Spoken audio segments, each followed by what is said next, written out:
নারায়ণগঞ্জের শীতলক্ষ্যা নদীতে পণ্যবাহী কোস্টাল জাহাজের ধাক্কায় যাত্রীবাহী ট্রলার ডুবে গেছে।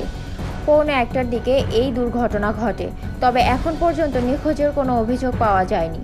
ট্রলার ডুবির সত্যতা স্বীকার করে নারায়ণগঞ্জ সদর নৌ থানার ভারপ্রাপ্ত কর্মকর্তা ওসি AKM আমিনুল ইসলাম জানান, কোনো হতাহত বা ক্ষয়ক্ষতির খবর পাওয়া যায়নি। ডুবে যাওয়া যাত্রীরা তীরে উঠতে সক্ষম হয়েছে।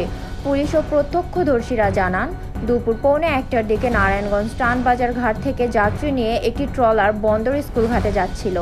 মাঝ নদীতে ট্রলারটি পৌঁছালে একটি মিনি কোস্টাল জাহাজ ট্রলারটিকে ধাক্কা দিলে সাথে সাথে ট্রলারটি কাত হয়ে ডুবে যায়।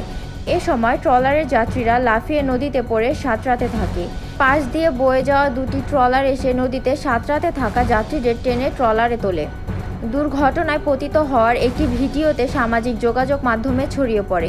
এতে দেখা যায় মিনি কোস্টাল জাহাজটি ট্রলারটিকে ধাক্কা দেওয়ার পর আরও গতি বাড়িয়ে দিয়ে দ্রুত চলে যায়। তবে কোস্টাল জাহাজটির নাম বোঝা যায়নি। এ ব্যাপারে সদর নৌ থানার ওসি AKM আমিনুল ইসলাম জানান, ট্রলারটিকে ধাক্কা দেয়া কোস্টাল জাহাজটি চিহ্নিত করার চেষ্টা চলছে, তবে এখন পর্যন্ত কোনো নিখোঁজের অভিযোগ পাওয়া যায়নি।